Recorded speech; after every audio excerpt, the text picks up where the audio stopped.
Болот Миңжилкеевди укканда сизде кандай сезимдер болчу? Мен үчүн чынын айтканда Болот Абылдаевич Миңжилкеевди телевизордон угуп көрүп калган кезибизде ал кезибизде кичине болчу. Анан операны түшүнчү эле эмес элек. Анан баягы опера жанрын түшүнүп, опера тармагына өзүмдүн максатымды койгондон баштап бул кишинин да тагдырын, бул кишинин да биографиясын ырдаган ырларын, үнүн угуп ырахат алчак. Себеби дегенде бул киши кыргыздын тарыхына, кыргыздын операсына дүйнөгө тааныткан эң биринчи биздин аксакал улуу кишилердин бири болуп өткөн ушул киши. Себеби дегенде кээ бирде опера жанрында Кыргызстан деп айтсаң таанылбай калат. Болот Миңжилкеев десең ушул киши менен чогуу иштеп калган адамдар эстеп таанышып, эметип айтышып калат да. Бул деген биз үчүн аябай сыймык. Del suo bel cor sentir I miei sospiri confondere e poco a suoi sospiri. Опера жанрын тандагандан баштап эле мен алдыга мындай койгон, тиги узакта койгон чырак мен үчүн Италия эле. Ошол чыракка жетсем деп, ошону изилдеп, ал жака баратында бул жака конкурс болот, бул жакта керечи баягы жолдор болуп, баар жогуна кирип, изилдеп, билип, билимди алып, баягы өзүмдү таңшалтып, чыңырылтып, ошентип жүрүп ошол жака жеткеним болду да. Бирок ал жака жеткенден кийин ошол чыракка жеттим бүттү эмес, дальше чырак дальше жеткен сайын чокко чыккан сайын дагы чокулар пайда болот дегендей ошондой максатты улантып кете бергеним болду да. А бул ошол баягы театрда зал кырлардын сүрөттөрү илинип турбайбы? Анан балким кайсы бир кезде сиздин да сүрөтүңүз илинип калат. Эми аны тарыхта жылдар өтөт, ошол кезде билинет эми. Мындай биздин залкарлардай болобуз деп айтуу кыйын. Мындай караганда Кыргыздын каймактары, Кыргыздын баягы элитасы, ушуларды элита деп айтсак болот. Ушулдай каймактары мени карашып, азыр интервью берип атканда мага дух берип тургандай сезилди да. Себеби дегенде бул жерде мага Токтонал Сейталич агайыбыз да турат. Мен бул кишиден дагы аз да болбосо дагы бир жыл сабак алып калдым. Ушул кишинин дагы мен өзүмө тарбия алдым. Сатпай эжекебизден дагы консерваторияда окуп жүргөндө эле мен Таалыкбай Аркемиздин классына кирип эле бир аздан болсо дагы сабагында олтуруп, же болбосо бир көрүңүз деп ушулардан дагы Таалыкбай булардын дагы ой пикирлерине мен өзүмө тажрыйба сыяктуу алдым.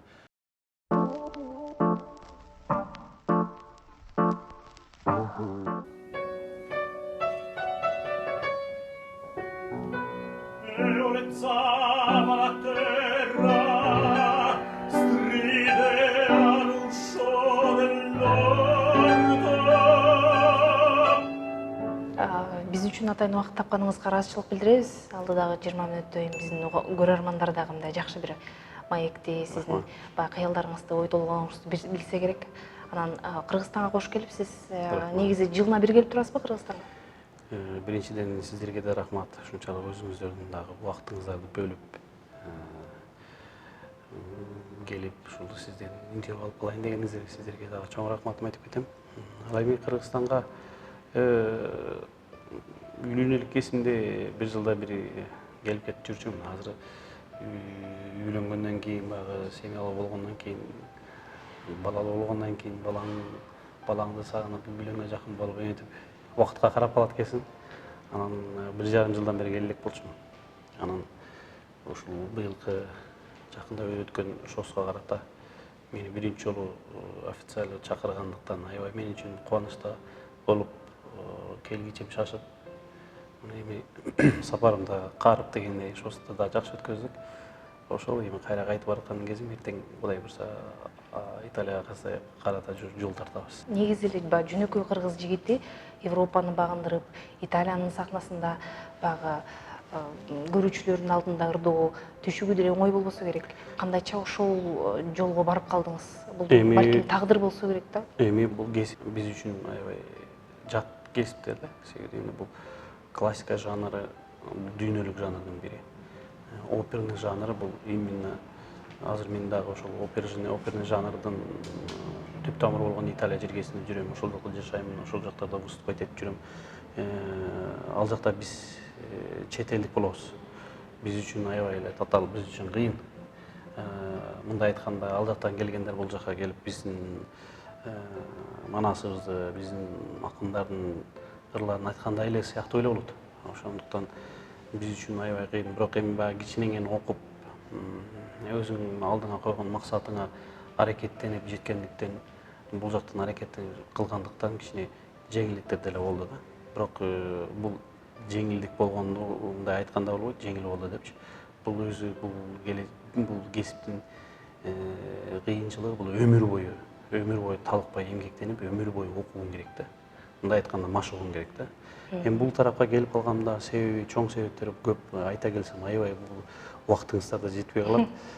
Кыскача айтып келсем, мен баягы кичине мен өзүм летчик болгум келип кызыгып жүргөмүн. Бирок баягы Алла Таала өзү мындай жол көрсөтөт турбайбы? Сен мындай кесибиң бар, сен мындай талантың бар деп өзү жол салат турбайбы? Ошол сыяктуу эле мага дагы Алла Таала жол салып, өзү болор адамдарга жол көрсөтүп, ошентип операттын жанрыны биринчи укканымдан баштап эсимде бар. Ошондой ойлогом, мен ушундай ырчы болом деп өзүмө максат коюп. Ошол жолду өзүңүз тандап алганмын да. Анан баягы негизи эле ар бир иштин артында баягы түйшүк бар эмеспи? Анан ошол эле учурда мисалы канчалык көп эмгектенсең, ошол ийгиликке алып барат деген нерсени сиз өзүңүз жашооңузда тастап атат окшойсуз. Ооба, баягы мен өзүм кичине, менин тайнем дагы, апам дагы макал менен сүйлөгөн адамдар, өзүм дагы кээ бирде макалга салып сүйлөп коем, иштесең тиштейсиң дегендей, канчалык талыкпай эмгек кылсаң, ошончолук жетишкендиктерге жетесиң да. Мен себеби дегенде айтып атпайм, ушул опера жаатын тандагандан кийин эле өзүм алдыма максат коюп, ушул жака барсам деп эмгектенип, талыкпай, бул жакта түнгү 12-лерге чейин отуруп занялась эткен күндөрүм болду. Акыры ошо өзүм максатым Италия жергеси болчу, ошол жагында бардым. Бирок максатка жеткен сайын мен максат койгон адамдардан да эч максатты жетип алдым деп токтотпойм. Ошол жакка жеткенде дагы дальше ошол жакта улантып, ошол өзүмдүн талантымды бир эле Кыргызстанга эмес, бүткүл дүйнөгө таанытсам деген максатымды коюп, ошол жакта талыкпай эмгектенип, кайда барасаң, все-таки сурашат, кайдансың деп. Кыргызмын десем, Кыргызстандамын десем таанышпайт. Бирок жакшы түшүндүрүп айтсам, анан таң калышып көбүнчө айтып калат да, кандайча ошол жактан келип ушундай ырдап каласың. Даже итальянецтер дагы мындай сөзүнө так айтып, уккан адам эмне жөнүндө ырдап атканын так айтканды, даже итальянецтер дагы көбү ырдай албайт. Сен булардан ашырдайсың деп таң калышып айтып калат да. Буну айткан себеби бул талыкпай эмгектенгенден, изденгениңден, өзүңдүн алдыңа жемишиңди кызыгып, жан дилиңди койгондуктан деп эсептейм да. Анан сиз эми ошол Италиянын Ла Скала сахнасына чыгып жүрбөйсүзбү? Аны баардыгы эле мындай ошол классикалык жанрды, ошол багытта жүргөн ырчылардын баардыгы эле ошол сахнага чыккысы келет, кыялданат дегендейчи. Анан бала кездеги сиздин дагы кыялыңыз болгон экен ал нерсе. Анан ошол кыялдарыңызга жетип атпайсызбы? Анан негизи эле баягы Европага барып, жөнөкөй кыргыз баласы Европага барып, ал жакты багындырыш ошол канчалык болду? Себеби ал жакта атаандаштык күч. Анан Италияга бир эле кыргыздар эле эмес, башка дүйнө жүзү боюнча барып тажрыйба алышат эмеспи? Эми ал жака баары жоктон агылып келет да. Дүйнө жүзүнөн агылып келет. Дүйнөнүн булуң бурчунан келишет. Операга кызыккандардын баардыгынын максаты ошол жак. Ошол жактан агып келишип, тандалышып, өздөрүнөн чыгышат. Аябай конкуренция көп да ал жактачы. Ошондуктан бул деле баягы ошончонун арасынан суурулуп чыгып өзүңдү көрсөтүп, дагы деле болсо жакшы жагын көрсөтүп, дагы деле болсо тытынганың бул эмгектен да. Бизде айтып коет, талант 1%, 99% эмгек да. Миң эле, бир эле таланттуу үнүм ачылып жатса дагы, талантыңа ишенип эле алма беш оозума түштү эле жата берсең, сени эч ким байкабайт. Сен баягы өзүң эмгектенип, өзүң күнүгө изденип, өзүң баягы жаңы опералар болот, аларды жаттап, алардын ар бир операны ким кандайдаган, өзүң ошол операны, ошол жанрды сен өзүң кандай сезесиң, ошол үтүр точкасы менен жүрөгүңөн өткөзүп, ырдап, даярданып баягы прослушивание деп коет. Ошолор болот, ошолорго барган кезинде сен сага аз эле 5 эле мүнөт убакыт берет. Ошол 5 эле мүнөттө сен өзүңдүн дээриңди, өзүңдүн баягы ошол талантыңды, ошол чыгармага болгон сезимиңди аларга көрсөтө билишиң керек да. Аларга көрсөтө билсең, ошондон анан аларга сен жагасың, алар сени контракт түзөт. Эми дайыма эле ошондой боло бербейт. Кээ бирде сени уже тааныгандар келип эле ушул чыгарманы ырдап берип эле сунуштарды кылышат. Азыр ошентип калса керек эми, башында кыйын. Башында ушундайдан башталат. Эми буну айткан себеби бар эле келип эле баягы ушундай ошончолук баягы үйүлүп келет да. Бул Италия деле, Италия мындай караганда опера жанрынын меккеси деп койсок деле болот. Опера жанрынын меккеси деп койсок эле болот. Ошол сыяктуу эле үйүлүп келишет, баары жактан бүт таланттуу операга кызыккан жанрлар, даже кээки угуучулар ошол жака барып угабыз деп барышат. Ошолордун арасынан баягы тандалып чыгып, талыкпай баягы тытынып, өзүңдүн немеңди калтырбай жүрүш үчүн баягы күнүгө талыкпай эмгектенүү керек да, машыгуу керек. Анан баягы кээбиркилер ойлойт, мисалы үчүн өзүгө бир бийиктикти коет да, анан бийиктикке жеттим дейт. Жеттим деп токтотуп койгондо, уже бул бийиктикке жетпей калып, уже ылдыйга түшүп кеткен. Мындай айтканда да, мисалы үчүн андай бийиктикке жетүү оңой деле эмес, аябай татаал. Бирок ал жакка чыгып алгандан кийин, ал жактын уровенинде өзүңдү кармап туруу бул андан өтө 1000 эсе татаал болот да. Ал татаалдык өзүңдүн эмгекчилиң, өзүңдүн баягы талыкпай изденгениң. Өзүңүз ушул баягы бала кезден кыялданчу турбайсызбы? Жана Лучано Паваротти ырчы болсом депчи. Ошол кыялыңызга да жетип отурасыз. Андан кийин дагы бир нерсе, ушул мындан 2-3 жыл мурун алган турбайсызбы Лучано Павароттинин сыйлыгынчы? 2016 болушат. 2016 күзүндө. Анан ошол сыйлык, ошол эми мындай күттүңүз беле ошол сыйлык сизге тиер? Жок, мен үчүн күтүүсүз жерден болду. Себеби дегенде мен уже 3-4 жылдан бери ошол Лучано Паваротинин фондунан көп жактарга барып, ошол эскерүү концерттерине катышып ырдап жүргөндүктөн, анан Лучано Паваротинин сыйлыгы бар, Паваротти Доро деген алтын белгиси да. Ошол сыйлыкты дайым ушул Паваротти менен чогуу иштешип ырдашып жүргөн адамдарга берилет. Анан ошол бериле турган кечеде мени конок катары чакырышты да. Мени 1 жыл мурун чакырышкан эле. 1 жыл мурун чакырганда менде контракт болуп калып, баягы башка өлкөдө опера жактан, спектакль жактан контракт болуп калып, убактыбыз туура келишпей келе албай калдым. Анан 2-жылы кайра чакырышты. Анан чакыруунун себебин кийин билдим. Себеби дегенде 1 жыл мурун мага ушул немени, 15-жылы мага ушул немени беребиз. Даже мага берилген немеде, белекте даже жылы жазылып турат, 15-жыл. Мага айтышкан жок, концерт аябай жакшы өттү, баягы жогорку деңгээлде өттү. Мен ырдай турган чыгарманы аябай жакшы ырдап, эл кабыл алып, не болгон акырында баягы куттуктоолор келгенде ошол жерден эле айтып калды. Ушундай мен ырдаганымда ошол Павароттинин аялы, Павароттинин жанында жүргөн достору аябай жактырат эле да. Паночи деген Павароттинин жакын чогуу жүргөн досу болчу, ал дагы раматылык 1 жыл болду кайтып кетти. Ошол киши аябай менин үнүмдү жакшы көрчү да. Анан эле айтып калышты да, эми сен ырдаганымда ушундай маэстрону бизге көз алдыбызга алып келесиң дешипчи, эми бул эми үнүм сен жакын келет деп өзүмдө өзүм айткан кызык эле болуп атат, бирок ошентип айткан сөздөрүн айтып атам да, эми бул чындык.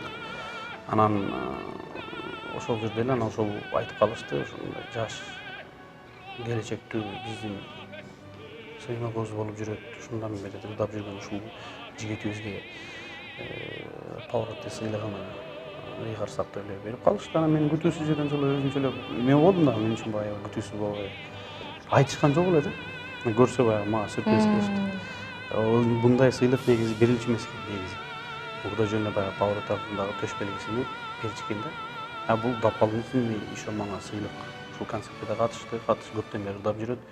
Ошон үчүн бул балага дагы стимул болсун, бул балага эме болсун деп Powerade атындагы сыйлыкты мага ыйгарышты да. Бул мен үчүн мындай айтканда чоң белек чоң жетишкендик деп айтам да. Себеби дегенде Лучано Pavarotti менин операга болгон сезимимди ойготту. Менин бул кумирим, ошол киши менен кол алып көрүшсөм деген ниетим бар эле. Кеч барып калдым. Бирок андай болсо дагы, кеч болсо дагы бирок Лучано Pavarottинин атынан көп ырдадым. Мына 2 жыл өттү, бул жакта концерт бердим. Концертимди дагы Лучано Pavarottинин атына арнадым. Тагдырыңыз сыймык да мен үчүнчү. Тагдырыңыз мындай байланыштуу сезилип атат да. Тагдырым мен баягы айтып атпаймынбы, көрүшпөй калсам дагы бул киши менен, бирок мен тагдырым ушул кишинин тагдыры менен мындай байланыштуу деп сезем да. Кыргызстанга дагы концертиңиз менен качан келесиз? Пландап атасызбы? Планым мен алдыма койгон пландар аябай көп. Бүгүн дагы кичине жолугушуулар болду, ошол жакта дагы кичине айтып кеттим. Кудай буюрса ишке ашат деген ойдомун. Себеби уже 10 жылдан бери Италияда жүрөм. Тажрыйбам дагы чоңойду. Ал жакта мындай айтканда тааныштарым көп болду. Ошолорду бул жака тартып, Кыргызстан менен Европанын ортосунда мындай көпүрө сыяктуу боло турганга жетиштим деп айтсам эч жаңылбайм да. Эми Кудай буюрса алдыга койгон максаттарым көп, бирок биринчи максаттарым ошол дагы бир 2 жыл мурда бир өзүмдүн отчеттук концерт бердим эле. Эми дагы бир андан да чоң деңгээлде бир чоң концерт берсем деген ойдомун. Кудай буюрса ишке ашат деген тилектемин да. Анан бир кездеги баягы кыялыңыз учкуч болуу кыялыңыз бар экен, ошо башында айтпадыңызбы? Анан эгер учкуч болсоңуз деле ушундай ийгиликтерге жетишмек белеңиз? Эми деп ойлойсузбу? Негизи ошондой ой келеби? Андай мен өзүм негизи мындай кандай десем, кичинемен деле мындай бирдемени алдыма койсом ошонун маңызын чыгарып жүргөн адамдарданмын да. Анан атам деле айтып калчу, балам, сен кай жака өзүңдүн оюңду болбосо кай жака бир кай жактан өзүңдүн ишиңди баштабагын, ошонун аягына чыгып, ошону дагы кылганда дагы кыраатына деп коет биздин тилде. Кыраатына чыгарып жүргөндү айтат да атам. Ошол сыяктуу эле мен деле учкуч болсом, кандай учкуч болорумду эми ал жагын биле эле Кудай эле билсе керек, бирок эми айтып болбойт. Өкүнбөйсүзбү ошо учкуч болбогонго? Өкүнбөйм. Себеби дегенде учкуч болбосом дагы мен азыр тынбай эле ары бери учуп жүрөм. Ошондуктан өкүнбөйм. Себеби дегенде бул деле менин баягы Алладан берген талантымды Алла Таала өзү көрсөтүп жолго салгандыктан мен аябай өзүмдү кандай десем чоң дегенде бартайм да. Анан негизи баягы кыялдар орундалат дегенге ишенесизби? Кыялдар орундалат дегенге ишенем. Бирок ошол кыялыңдын артынан түшсөң, анан жөн кыялдан коюп эле жүрө берсең орундалбайт. Любой кыялдын кандай неме болбосун, өзүңдүн максатың болобу, оюң болобу, ошонун артынан түшүп, изденип ким болосуң. Ошондой изденсең, ошондой сенен чыгат. Элементарно бир башка жактан болсо дагы, журналистика жактан, спорт жагынан болобу, политика жагынан болобу, жазуучу жагынан болобу, кыялданып, изденип неме кылсаң, ошондон аткарылып жетер жерге жетесиң да. Ошол азыркы учурда эмнени кыялданасыз? Эмнелерди мынтип ишке ашырсам дейсиз? Себеби сиз баягы кыялданган нерселериңиздин баарына мындай кичинекей кадамдар менен жеткен турбайсызбы?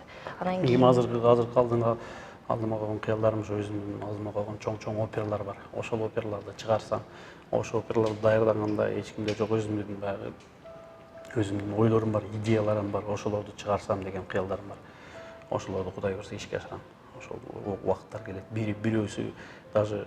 Бирөөсү мурдатан коюп жүргөн кыялым былтыр жара калды деп десем болот. Себеби бул Джузеппе Вердинин Бал Маскарад операсына Риккардонун ролуну мен дебют кылып өзүмдүн репертуарыма коштум. Бул дагы бир кыялымдын бири да. Кыялым ошол талыкпай эмгектенип, ошол дагы деле бийиктикке көтөрүлүп, дагы деле болсо кыргыз атыны чет жакта тааныштыруу да, таанытуу. Негизи ошол чет жакта жүргөндө көбүрөөк ошол Кыргызстанга болгон сезимиң башкача болуп калат. Ошол эле мекенчилдик сезимдер, мындай патриоттук анан кийин. Эми ушул суроо боюнча мен көбүнчө айтам да, кээбиркилер бул жакта жүргөн баягы министерстводо иштегендер анча-мынча айтып калышат да, патриот болуп бул жака келбейсиңби дегендерчи. мен ошолорду түшүнбөйм. Мен боптур, мен бул жака келейин. Бирок мен бул жака келсем, мен ал жактагы болгон өзүмдүн каналымды, ал жактагы болгон өзүмдүн немемди, мүмкүнчүлүгүмдү yüзөмүн. Мен бул жака эчтеме бере албай калып калам. Тескерисинче ал жакта сиз Мен кыргызды ал таанып жакта жүргөнүм, ал жакта жүрүп, мен ал жакта кыргыздын атын чыгарып жүргөнүм бул мен үчүн бул андан бийик патриоттулук. Патриоттулук десе эле Кыргызстанда жүрүп алып, Кыргызстанга зыян келтирип, Кыргыздын байлыгын жеп, тоноп жукулуу эмес. Кайда болобу, Кыргызстанда болосуңбу, дүйнөнүн башка бурчунда болосуңбу, же асманда болосуңбу, же жерде болосуңбу, ошо кыргыз атыны бийиктиги көрсөтүп, дүйнөгө таанытуу ушул патриоттулук деп эсептейм. Чоң рахмат, ишиңизге ийгилик анда. Сиздерге да чоң рахмат, ушундай убактыңыздарды бөлүп танытып келип. жүрө бериңиз. Рахмат, сиздерге да аман болуңуздар, ишиңиздерге ийгилик. Рахмат. Рахмат. Колуңуздан бир карым коюң.